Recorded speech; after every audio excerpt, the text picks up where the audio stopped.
राम किशन जी सुबह समाचार पत्र पढ़ते हुए हल्की नींद की झपकी ले रहे थे कि तभी अचानक अपने कानों में पड़ी आवाज से तंद्रा भंग हुई। बधाई हो बाबूजी, प्राची बिटिया का ब्याह तय कर दिया है, नौकर श्यामू ने अंदर आते हुए कहा।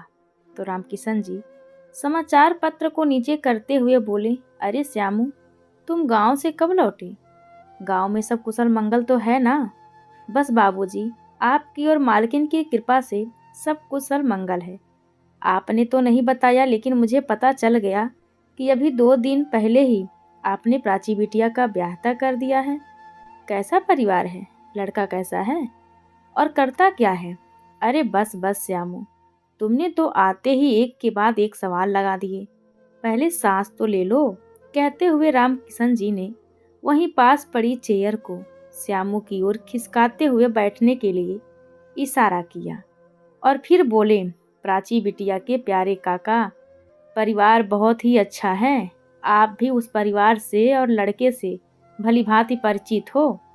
रामकिशन जी की बात सुन श्यामू अचंभित होते हुए बोला, अच्छा बाबूजी, ऐसा कौन है जिसे मैं भी जानता हूँ? तो रामकिशन जी ने बताया कि यहाँ से आगे जो पान वाली गली है ना, उसके आगे चौक के सामने जो मंत्री जी रहते हैं, जिनका नाम महेश जी है। अच्छा, ओ महेश बाबू, श्यामू ने सर में हाथ फेरते हुए कहा। तो रामकिशन जी बोले, हाँ, वही महेश बाबू जो क्षेत्र के विधायक भी रह चुके हैं। उन्हीं का बेटा प्रशांत अभी कुछ दिन पहले ही इंजीनियर बना है। महेश जी ने अपनी बेटी प्राची को कभी चौराहे से गुजरते हुए देखा होगा, तो उन्होंने हमारे पास प्रस्ताव भेजा। लड़का देखा तो हमें भी लड़का पसंद आ गया। बहुत ही अच्छा लड़का है, अपनी प्राची के लिए सही रहेगा। रामकिशन जी की बात सुनकर श्यामू ने थोड़ा हिचकिचाते हुए कहा, बाबूजी, अगर आप बुरा ना माने तो हम कुछ कहें? हाँ हाँ, बोलो ना, तुम भी हमारे घर के सदस्य हो, तुम्हारा निर्णय भी हमारे लिए अहम है। रामकिशन जी ने स्वीकृति देते हुए कहा। तो श्यामू बोला, बाबूजी, ये बात तो बिल्कुल सही है कि प्रशांत बहुत ही अच्छा लड़का है। मैंने बचपन से उन्हें देखा है, जब हम महेश बाबू के घर नौकरी करते थे, और इसी वजह से हम उनके पूरे परिवार को भी बहुत अच्छे से जानते हैं। मंत्री जी बेशक अच्छे इंसान हैं, लेकिन घर में उनकी धर्म पत्नी साधना जी की चलती है। साधना जी के सामने मंत्री जी एकदम भीगी बिल्ली बनकर रहते हैं। साधना मालकिन बहुत ही लालची और टेढ़े स्वभाव की महिला हैं। तो मेरी राय, श्यामू आगे कुछ बोलता उससे पहले ही रामकिशन जी उसकी बात बीच में ही काटते हुए बोले, श्यामू, तुम परेशान मत हो। रिश्ता पक्का करने साधना जी ही महेश जी के साथ आई थी और उन्होंने आश्वस्त किया था कि प्राची बिटिया वहाँ खुश रहेगी। अरे श्यामू, तुम कब आए और आते ही क्या बातचीत करने लगे?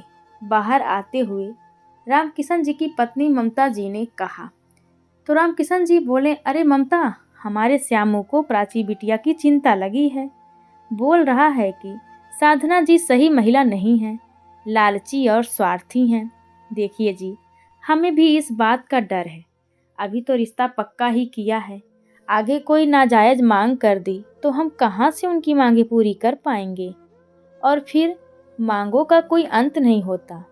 क्या भरोसा, अगर कल को प्राची बिटिया को इन्हीं मांगों को लेकर परेशान करने लगे तो उनकी तो पहुंच भी बहुत है। अरे ऐसी बात नहीं है ममता, मुझे महेश जी पर पूरा भरोसा है कि वो हमारी प्राची बिटिया का अपनी बेटी की तरह ध्यान रखेंगे। अब आप दोनों बेकार के विचार विमर्श में अपना समय नष्ट ना करो और जाकर प्राची बिटिया को उठाओ। उसको कॉलेज भी जाना है। प्राची बिटिया, अरे ओ प्राची बिटिया, उठ बिटिया, कॉलेज नहीं जाना क्या? प्राची को उठाते हुए श्यामू बोलते जा रहा था। अरे काका, आप गांव से कब आए? श्यामू की आवाज़ सुनकर प्राची झट से उठ खड़ी हुई। प्राची और श्यामू का एक गहरा लगाव था। प्राची के लिए श्यामू कोई नौकर ना होकर उसके सगे काका से भी बढ़कर थे। आज ही आया हूँ बिटिया, तू पहले फटाफट तैयार होकर कॉलेज हुआ फिर शाम को दोनों काका भतीजी खूब जमकर बतियाएंगे। श्यामू ने हंसते हुए कहा तो प्राची बोली, हाँ काका, मुझे भी आपसे ढेर सारी बातें करनी है। शाम को बातें करते हैं। आज कॉलेज जाना भी बहुत ज़रूरी है। परीक्षा फॉर्म भरे जा रहे हैं, वरना छुट्टी कर लेती। कोई बात नहीं बिटिया, पहले पढ़ाई देखो। तो प्राची तैयार होकर कॉलेज चली गई। लेकिन इधर रामकिशन जी के मन में श्यामू और ममता जी की बातों का संशय घर कर रहा था। और आखिर करता भी क्यों ना। श्यामू यहाँ से पहले 10 साल महेश बाबू के यहाँ काम करके आया था, तो उससे बेहतर उनके परिवार के किरदारों को भला कौन जान सकता था। इसी सोच में डूबे रामकिशन बाबू खुद के मन को एक दिलासा, एक सांत्वना देने लगे थे कि प्राची के भाग्य पर ये अंधकार कभी हावी नहीं हो सकता। आखिर ईश्वर ने बेटी दी है तो कुछ अच्छा ही सोचा होगा। बस इसी सोच में थे कि तभी अचानक दरवाजा खटखटाने की आवाज आई। अरे श्यामू, देखना तो दरवाजे पर कौन है। हाँ आया बाबूजी, कहते हुए श्यामू दरवाजा खोलने लगा तो सामने महेश जी और उनकी पत्नी साधना जी खड़े थे। श्यामू को देखते ही महेश जी ने कहा, अरे श्यामू, तुम गांव से कब आए। मालिक, आज सुबह ही आया था। चलिए अंदर आइए। कौन है श्यामू दरवाजे पर। रामकिशन जी ने अंदर से आवाज लगाई तो महेश जी बोल पड़े, हम और हमारी धर्म पत्नी साधना जी आए हैं। इतना सुनते ही रामकिशन जी नंगे पांव ही दरवाजे की ओर दौड़ पड़े। अहो भाग्य, अंदर आइए। हाथ जोड़ते हुए रामकिशन जी उन्हें अंदर ले आए और फिर अपनी पत्नी ममता जी को आवाज लगाते हुए बोले, अरे सुनती हो भाग्यवान, महेश बाबू और साधना जी आए हैं। तो ममता जी भी बाहर निकल कर आईं, लेकिन उनके मुखमंडल पर चिंता की लकीरें साफ दिखाई दे रही थी। आखिर देती भी क्यों ना। बिना किसी सूचना दिए प्राची के सास ससुर उनके गरीब खाने में पधार गए थे। तभी रामकिशन जी ने श्यामू की तरफ देखते हुए कहा, श्यामू, जरा महेश जी और साधना जी के लिए जलपान की व्यवस्था तो करो। हाँ बाबूजी, अभी लेकर आता हूँ। कहते हुए श्यामू जैसे ही आगे बढ़ा तो महेश जी ने उसे रोकते हुए कहा, अरे रुको श्यामू, रामकिशन बाबू, हम यहाँ जलपान करने नहीं, कुछ आवश्यक बातें करने आए हैं। ये सुनते ही ममता जी रामकिशन जी की ओर चिंतापूर्ण दृष्टि से देखने लगी तो रामकिशन जी के चेहरे पर भी एक अजीब सी चिंता स्पष्ट दिखाई दे रही थी। शायद श्यामू ने जो चिंता व्यक्त की थी वो सही तो नहीं। ये सोचते हुए रामकिशन जी महेश जी की तरफ देखते हुए बोले, हाँ जी, तो बताइए, आखिर ऐसी क्या बात आ गई जिसके लिए आपने स्वयं आने का कष्ट उठाया। अजी कष्ट कैसा, ये बात तो बताने हमें स्वयं ही आना था। वैसे प्राची कहीं नजर नहीं आ रही। महेश जी ने इधर उधर देखते हुए कहा तो रामकिशन जी बोले, प्राची बिटिया अपनी कॉलेज गई है, आज उसके परीक्षा फॉर्म भरे जाने हैं। वैसे बताइए ना, आप कौन सी बात की बात कर रहे थे। अजी चिंता की कोई बात नहीं है, खुशी की बात है। हमारे पंडित जी ने अगले 20 महीने की तारीख शादी के लिए सही बताई है, वरना उसके बाद सीधा 6 महीने बाद का मुहूर्त है। बाकी आप लोग बता दीजिए कि आप क्या चाहते हैं। चाहना क्या है महेश जी, शादी तो करनी ही है, लेकिन इतनी जल्दी सब व्यवस्था कैसे हो सकेगी। रामकिशन जी ने चिंतित होते हुए कहा तो साधना जी बोली, अरे भाई साहब, इतना क्या सोचना, आजकल तो इंटरनेट का युग है। आप ऑनलाइन ऑर्डर करो और सामान फट से आपके सामने। न्योता भेजना हो तो ईमेल और 50 तरीके हैं, सब हो जाएगा।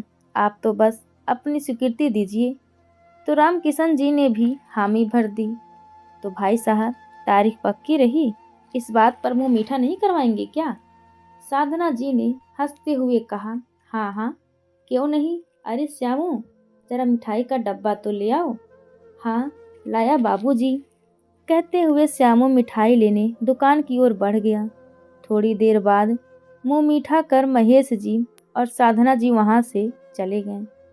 प्राची बिटिया को जब ये पता चला कि उसकी शादी अगले 20 तारीख की तय कर दी गई है तो वो भी भाव विभोर हो गई। श्यामू काका ने उसे समझाया कि बिटिया, तुम्हें आज नहीं तो कल ससुराल तो जाना ही है, और वैसे भी प्रशांत बहुत अच्छा लड़का है, तुम्हें किसी चीज की कोई कमी नहीं होने देगा। दिन पर दिन निकलते जा रहे थे और आखिर वो दिन भी आ ही गया जब बारात दरवाजे पर आने को थी। रामकिशन जी श्यामू को बोल रहे थे कि मेहमानों की आओ भगत में कोई कमी ना रहे, इसकी जिम्मेदारी तुम्हारी है।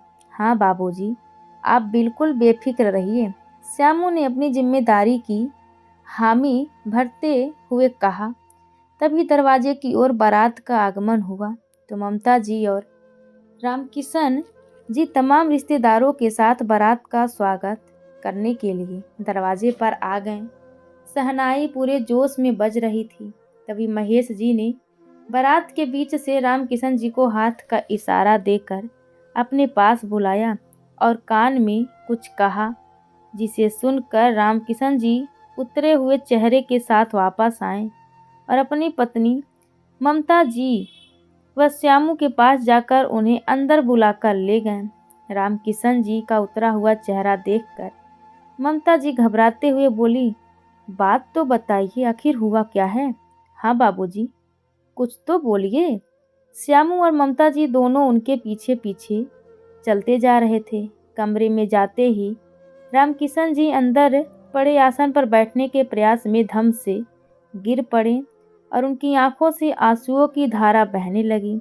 अजी हुआ क्या है, बताएंगे भी?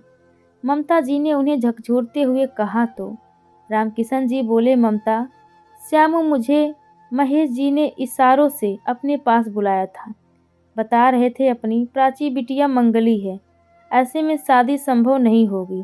यह सुनकर ममता जी चौंकते हुए बोली, क्या हमारी प्राची और मंगली? अगर वो मंगली थी तो पहले क्यों नहीं कुंडली मिलवाई उन लोगों ने? और फिर ये मंगल दोष का पता तो पहले ही चल गया होगा, तो द्वार पर बारात लाने और वापस ले जाने की धमकी का क्या मतलब है? क्या उन्होंने आगे कुछ नहीं बोला? बाबूजी रोइए मत, बात बताइए। श्यामू, मैंने उनसे कहा कि अभी क्या हाल है इसका, तो साधना जी बोली 5 लाख। मैंने उन्हें ये भी कहा कि हम इतने पैसे कहाँ से लाएंगे, तो वो बोली पैसा क्या हाथ का मैल है, बस बच्चे खुश रहने चाहिए। मैंने उन्हें अपनी स्थिति बताने का बहुत प्रयास किया, लेकिन वो बारात लौटाने की धमकी दे रही थी। तभी ममता जी बोली, देखा ना, हमारा शक सही निकला, उनमें लालच था, इसीलिए उन्होंने ये रिश्ता तय किया था। कैसे कैसे ढोंग कर रहे थे दरवाजे पर आकर कि प्राची बिटिया की मासूमियत ने हमारा मन मोह लिया है, इसीलिए रिश्ता करना है। हकीकत वही निकली जैसा श्यामू ने हमें बताया था। तभी श्यामू ने कहा, मैं उन लोगों की रग रग पहचानता था, इसीलिए आपको आगाह किया था, लेकिन रामकिशन बाबू, आपके विश्वास के आगे मैं मूक हो गया था। आगे आपका क्या निर्णय है? श्यामू ने कहा तो ममता जी बोली, निर्णय क्या है? बारात लौटा दो। ऐसे भिखारियों को अपनी बेटी सौंपने से बेहतर है कि अपनी बेटी को कुएं में खुद से धक्का मार दूं। कहाँ से लाएंगे इतने पैसे? नहीं ममता, ऐसा हरगिज नहीं करना। दरवाजे से बारात वापस होगी तो हमारी कितनी बदनामी होगी और प्राची बिटिया का भविष्य भी बर्बाद हो जाएगा।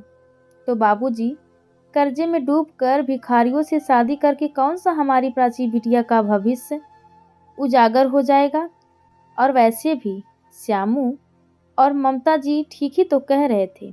अगर इनकी मांग थी तो महेश बाबू पहले भी तो बता सकते थे ना।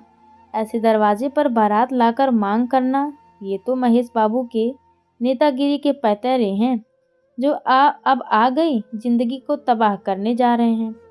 महेश बाबू बहुत अच्छे से जानते हैं कि रामकिशन बाबू अपनी इज्जत की खातिर जान भी दे सकते हैं, इसीलिए 5 लाख की मांग करते वक्त शायद उनकी जुबान लड़खड़ाई तक नहीं। लेकिन वहीं दूसरी और ईमानदारी की राह पर चलने वाले रामकिशन बाबू पहले ही गले तक खर्चे में आ गए थे और इस मांग के बाद शायद इसी खर्चे में डूब कर मर जाते। लेकिन क्या फ़र्क पड़ता है किसी को। ये भारतीय समाज है जहाँ बहू बहू ना होकर कोई एटीएम कार्ड होती हैं, जिसकी सहायता से जब मर्जी आए उसके पिता नाम की एटीएम मशीन से जितना चाहे पैसा निकाल लो। वो सब सोचनीय मुद्रा में थे कि तभी अचानक रामकिशन जी ने कहा, ममता और श्यामू, ये शादी तो होगी, मैं पैसों का बंदोबस्त करने जा रहा हूँ। तुम शादी में बारातियों की आवभगत संभालो, लेकिन हाँ, प्राची को इन सब बातों का पता नहीं चलना चाहिए। कहते हुए रामकिशन जी बाहर निकल गए और महेश जी व साधना जी को बताकर चले गए कि शादी आगे बढ़ाओ, आपको आपके पैसे मिल जाएंगे। तो महेश जी और साधना जी को हरी झंडी मिलते ही पूरी बारात विवाह स्थल में प्रवेश कर गई।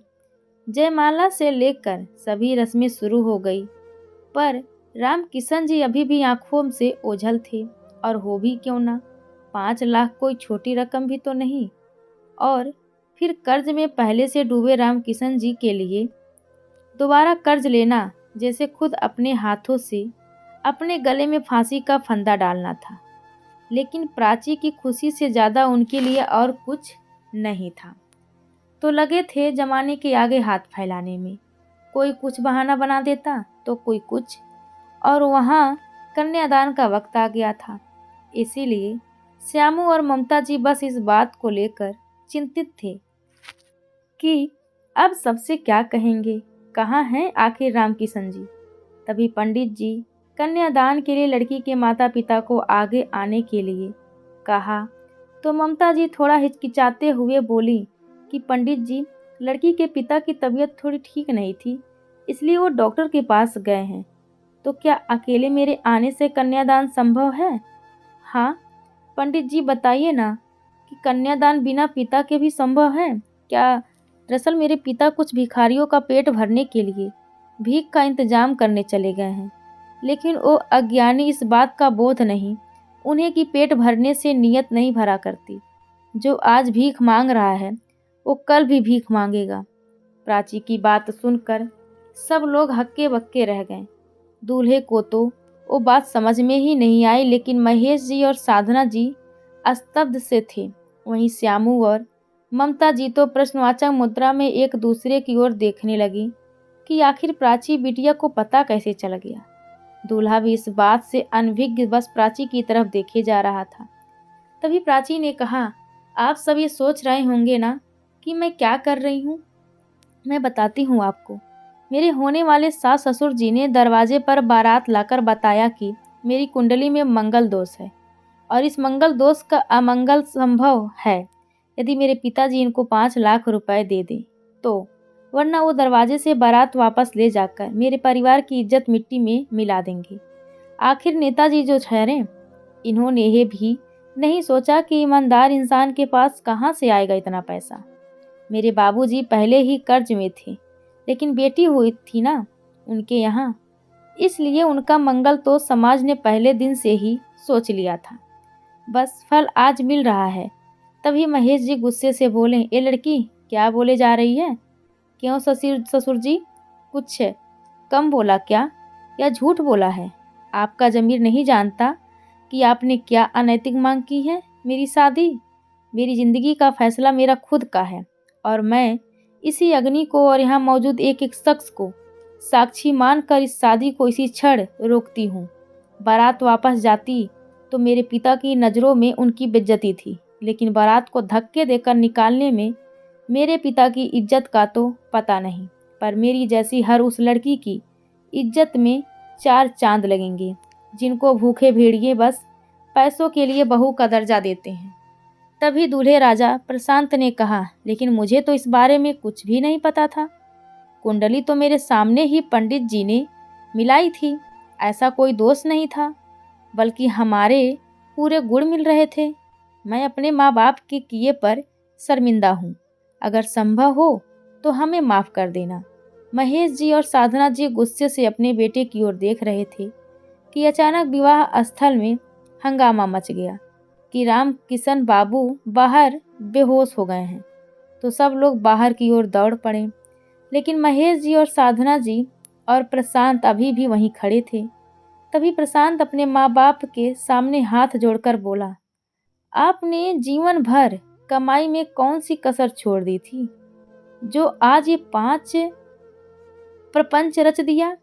आज आप दोनों की वजह से ही राम किशन काका मौत के मुंह के पास पहुंच गए हैं। उन्हें कुछ भी हुआ तो आपका और मेरा संबंध भी आज से समझना खत्म हो जाएगा। इतना कहकर प्रशांत बाहर की ओर भागा। साधना जी और महेश जी प्रशांत प्रशांत करके उसे रोकने का प्रयास करते हुए बाहर आ गए।